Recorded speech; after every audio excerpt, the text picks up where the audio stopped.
এখানে মুগ ডাল সবজির একটা রেসিপি আপনাদের কাছে তুলে ধরলাম। মুগ ডালের সবজি কি কি আমি উপকরণ দিয়েছি, এখানে বিনস, গাজর, কড়াইশুঁটি, ফুলকপি কেটে রেখেছি।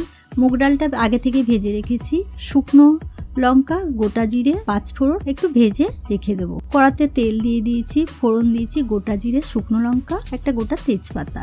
ভাপিয়ে রাখা ফুলকপিগুলো দিয়ে একটু নাড়াচাড়া করে ভেজে নিলাম। কেটে রাখা গাজর, বিনসটা দিয়ে দিলাম।